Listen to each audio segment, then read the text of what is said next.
आपका एशिया जो कि ज्योग्राफी के अंतर्गत है आपका। और ये जैसे ये पिक्चर को देखिएगा तो एशिया एक तरह से कहा जाए तो महादेश है जी। पहले तो ये जान लीजिए कि हमारी पृथ्वी पर टोटल 7 महादेश हैं।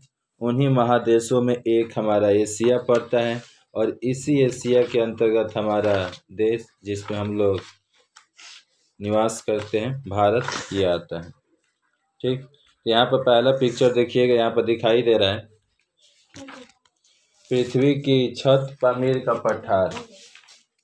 पहला जो पिक्चर है वो है तुम्हारा पृथ्वी का छत। तो यहाँ से भी क्वेश्चन बन सकता है कि पृथ्वी का छत किसे कहा जाता है। तो पृथ्वी का छत हो गया पामीर का पठार। तो पृथ्वी का छत एक तरह से कहा जाए तो पामीर का पठार। और दूसरा जो क्वेश्चन बनेगा तुम्हारा आउटसाइड में देखोगे माउंटेन एवरेस्ट जो स्थल भाग का उच्चनीय अंश है। यानी कभी क्वेश्चन ऐसे कर दिया कि स्थल भाग पर सबसे ऊंचा स्थल स्वरूप का नाम क्या है, तो है तुम्हारा माउंटेन एवरेस्ट। यानी स्थल भाग पर यानी जमीन पर सबसे ऊंचा अंश क्या है, तो उसका नाम है माउंट एवरेस्ट। यहीं से एक और क्वेश्चन तुम्हारा पृथ्वी की बृहत्तम वन भूमि का नाम क्या हो सकता है, तो दिया है तुम्हारा टाइगा।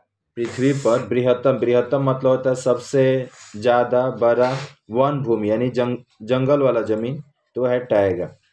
वहीं आइए आगे गंगा ब्रह्मपुत्र समतल भूमि बृहत्तम दिनद समभूमि है। यानी ये गंगा ब्रह्मपुत्र का जो मैदान है वह एक तरह से कहा जाए तो बृहत्तम समभूमि के तौर पर जाना जाता है। और यहाँ से आपका जो खास जो क्वेश्चन के तौर पर पृथ्वी का छत बृहत्तम वन भूमि और एक इधर से ये ब्लू वाला जो बॉक्स है कि बृहत्तम झील तो कौन सा, तो ये कैस्पियन सागर। और सर्वाधिक वर्षा वाला स्थान कौन सा है, तो मॉनसून राम। और मॉनसून राम के अंदर में आता है चेरापूंजी जो कल हम लोग पढ़े थे एक तरह से। आई मॉनसून राम में सबसे ज़्यादा बारिश होता है। उसके आगे आइएगा तो पृथ्वी का सर्वाधिक नमकीन वाला सागर कौन है, तो मरु सागर। नमकीन झील का नाम क्या है, तो मरु सागर जो स्थल भाग का निम्नतम अंश कहा जाएगा। और लास्ट यहाँ पर देखिएगा सर्वाधिक जनसंख्या युक्त यह जो महादेश है पृथ्वी के लगभग 60% भागों पर मनुष्यों का निवास है। यानी बताया जाता है कि सर्वाधिक जनसंख्या युक्त महादेश यानी सबसे ज़्यादा कहीं जनसंख्या 7 महादेशों में तो एशिया है जहाँ पर सबसे ज़्यादा लोग रहते हैं। और पृथ्वी के 60% भागों पर मनुष्यों का एक तरह से निवास देखने को मिलता है। आगे आइएगा तो यहाँ से आपका पेज नंबर 84 यहाँ बताया गया कि अधिक जनसंख्या युक्त बृहत्तम मतलब सबसे बड़ा महादेश एशिया पृथ्वी के स्थानीय भाग के 3 अंशों में से एक अंश है। यानी कहा जा सकता है कि अधिक जनसंख्या हम लोग पढ़े तो सबसे ज़्यादा 7 महादेश है। इन 7 महादेश में सबसे ज़्यादा जो जनसंख्या पाया जाता है वो हमारा खुद एशिया में, क्योंकि एशिया में ही तो 2 टॉपर देश हो गए। 1 नंबर में चीन जो जनसंख्या के मामले में आगे था, 2 नंबर में भारत, तो पहल का दूसर का तो दोनों एशिया में है। इसीलिए बता रहे कि जनसंख्या के मामले में एशिया 1 नंबर पर है। और यहाँ बताया गया कि अधिक जनसंख्या युक्त बृहत्तम महादेश एशिया पृथ्वी के स्थानीय भागों के 3 अंशों में से एक अंश समझो कि 3 का भाग होगा पृथ्वी का, तो उसका अकेला समझो कि एशिया अकेला है। यहाँ पे भी बोला है सोचने पर आश्चर्य होता है कि 4 यूरोप 1.5 अफ्रीका के बराबर हमारा यह महादेश इतना विशाल है। यानी कि अगर सोचा जाए तो 4 गो जो यूरोप हैं, 4 यूरोपीय महादेश और 1.5 अफ्रीका, 4 2 1.5 कितना हो गया 5.5 यानी समझ लो 6। और एक विशाल मतलब बताया गया है कि 1.5 अफ्रीका के बराबर हमारा यह महादेश इतना विशाल है। यानी अकेले हमारा एगो एशिया जो है 4 गो यूरोप को बराबर है और 1.5 गो अफ्रीका के बराबर है। जबकि पश्चिमी किनारे पर यह सूर्योदय होता है, बताया जाता है जबकि पश्चिमी किनारे पर सूर्योदय होता है, इसके पश्चिमी किनारे पर सूर्य उगते हैं तथा पूर्वी किनारे पर सूर्यास्त का समय हो जाता है। जब पश्चिमी किनारे पर सूर्योदय होता है, पश्चिमी साइड में सूर्योदय होगा तो पूर्वी साइड में क्या हो जाएगा, सूर्यास्त। ये सूर्योदय और सूर्यास्त हमेशा अपोजिट चलेगा जी।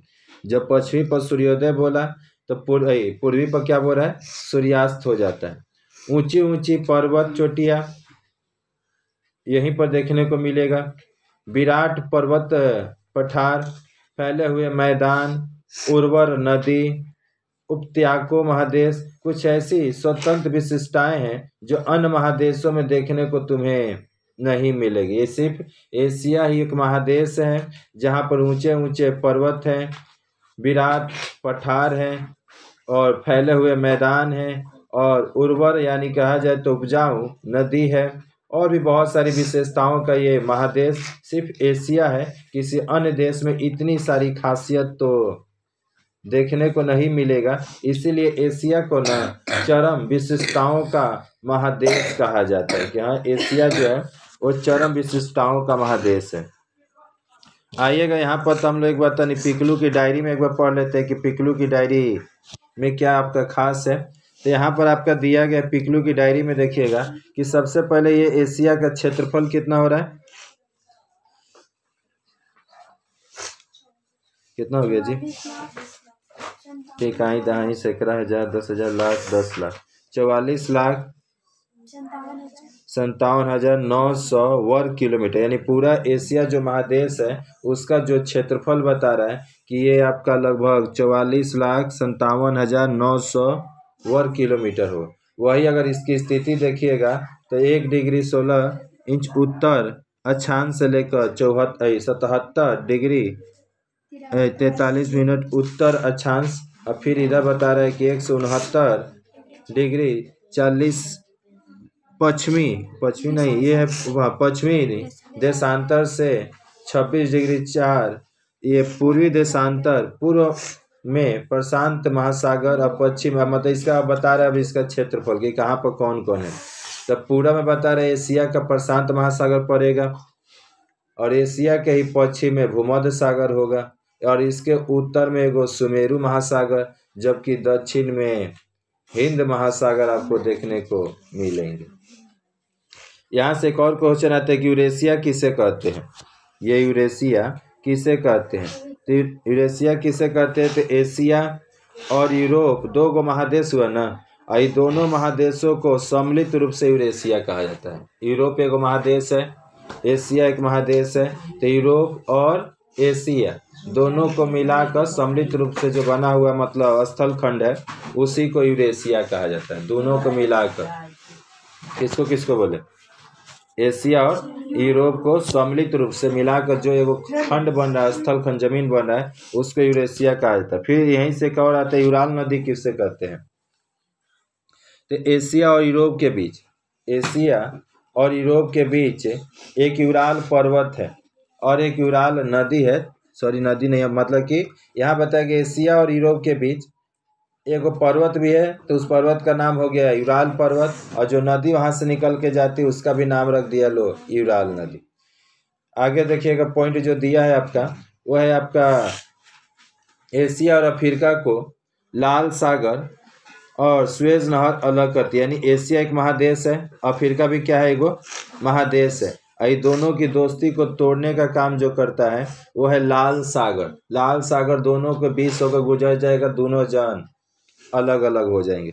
यहाँ तक एक और भी है स्वेज नहर, ये स्वेज लाल सागर, और नाम रखने से नहीं हो जाएगा जी, लाल सागर और इसके साथ साथ कहा जाए तो स्वेज नहर, ये दोनों जन एक तरह से कहा जाए तो आपको एशिया और अफ्रीका को अलग कर दिए।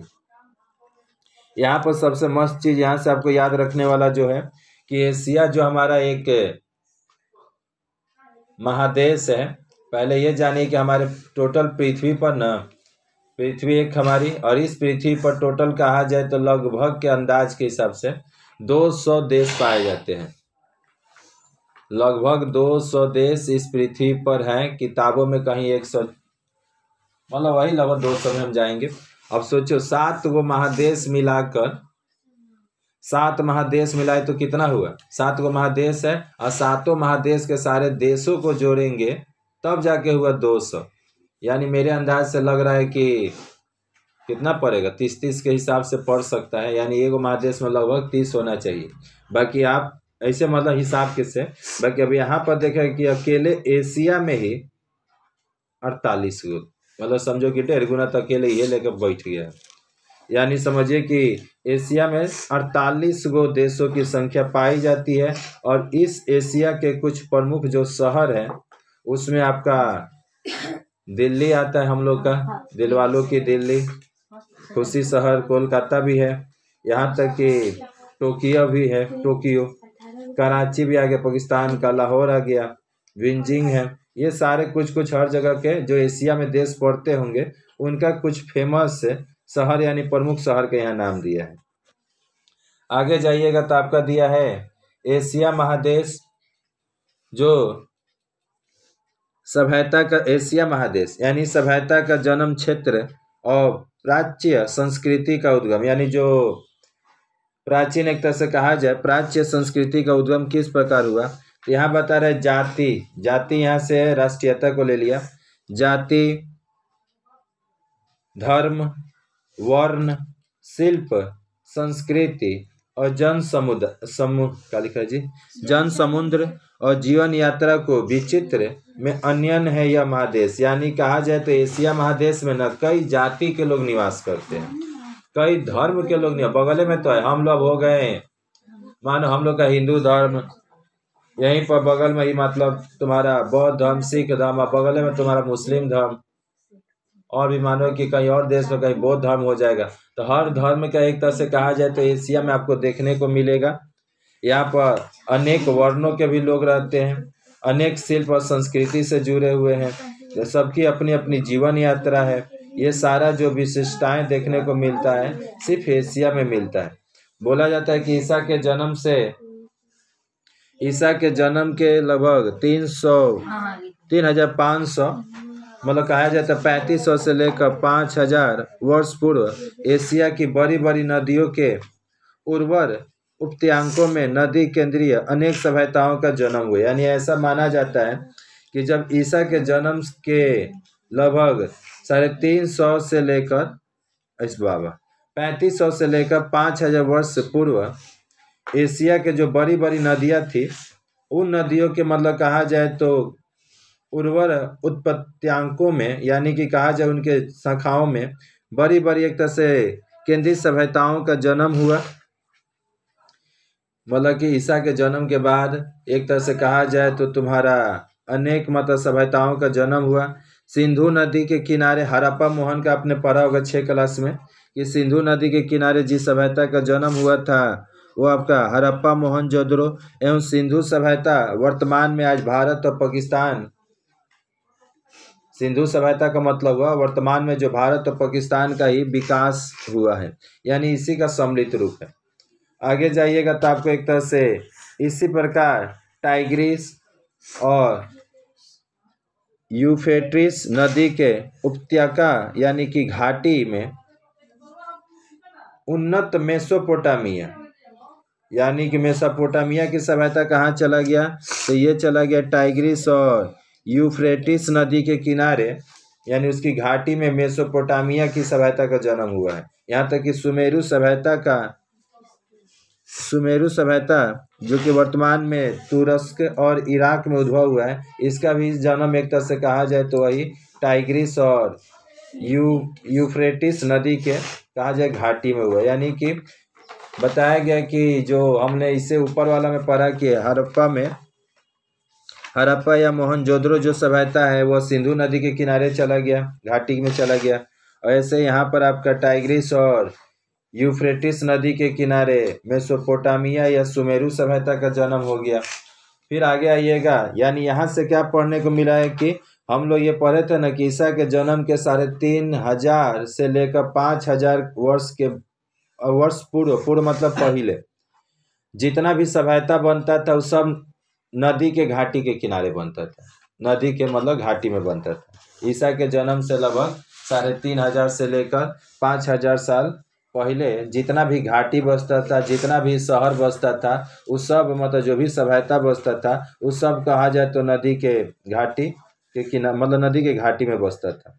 यहाँ पर एक हांगहो नदी के बारे में भी पढ़िएगा, ये तो चीन वाला चला गया। हांगहो नदी की घाटी ये चीन की सभ्यता की जन्म स्थली है, यानी हांगहो नदी को केंद्रित करके कौन सभ्यता बना, तो चीन की सभ्यता। हांगहो को केंद्र करके चीन की सभ्यता बना। और आगे दिया है अतीत काल से अब तक एशिया प्राचार्य संस्कृति का धारक और समृद्धिशील पूर्ण उत्स के रूप यानी कि स्रोत के रूप में जाना जाता है। एशिया का एक प्राकृतिक परिचय आप लोग देख लीजिए। यहाँ पर बताया गया है कि एशिया के भू प्रकृति के मानचित्र को देखकर आश्चर्य होता है। जब एशिया का जो फिजिकली मैप देखोगी, भू प्रकृति के मानचित्र को देखोगी, तो तुम बहुत ही आश्चर्यचकित हो जाओगी। पृथ्वी का और कोई अन्य महादेश नहीं है, सिर्फ मतलब बता रहे पृथ्वी का कोई अन्य महादेश नहीं है जिसके मध्य भाग में इतने पहाड़ और पर्वतों का समावेश हो। सिर्फ एशिया में ही इतना सारा तुमको देखने को मिलेगा। एशिया ही एक महादेश है जिसके मध्य भाग में इतने सारे पहाड़ और पर्वतों के विशाल समावेश देखने को मिलते हैं। यहाँ पर पामीर और आर्मेनिया दो पठार यानी पर्वत ग्रंथि, बहुत ऊंची ऊंची पर्वत श्रेणियाँ जिसकी औसत ऊंचाई लगभग 4,000 मीटर से भी अधिक है, ये विभिन्न दिशाओं में फैली हुई तुम्हें नजर आएगी।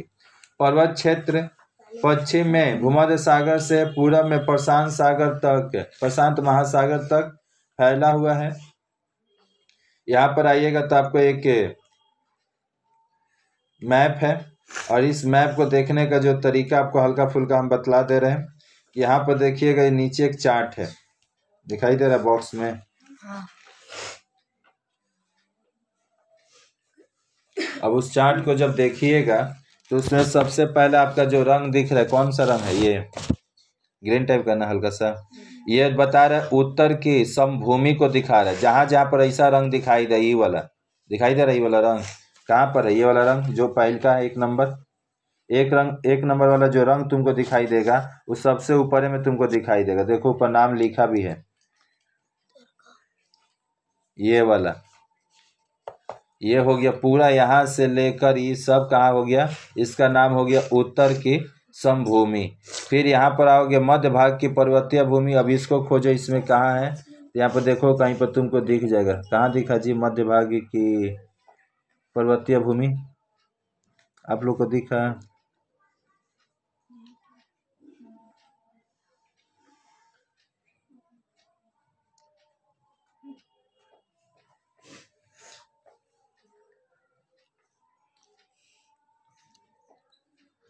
मजाक कर देगा ना। दक्षिण का तो दिखा हमें, दक्षिण की मरुभूमि पर ये अरब की मालभूमि दे रहा था, अरब यही वाला तो ना, ये तो दक्षिण की मालभूमि ये है। तो इस तरह से कहा जाता है, मैप को देख देख कर अपना, इसी से तुम एक तरह से अनुमान लगा सकते हो कि कौन सा जगह कहाँ पर है और कितना दूर में तुम्हारा ये फैला हुआ है। इस मैप के दृश्य से ही आप एक तरह से कहा जाए तो पता कर सकते। फिर आपका यहाँ पर एक होमवर्क के टाइप पर दे दिया है कि सही सही लिख डालो। ये पामीर पठार और आर्मेनिया पठार से विभिन्न दिशाओं में फैली हुई पर्वत श्रेणी बताना है। ये पढ़ के आपको मतलब आर्मेनिया पठार के इधर उधर में कौन कौन होंगे और पामीर के पठार के इर्द गिर्द कौन कौन से पर्वत श्रेणियाँ फैली है, यही आपको एक तरह से फिलअप करना है।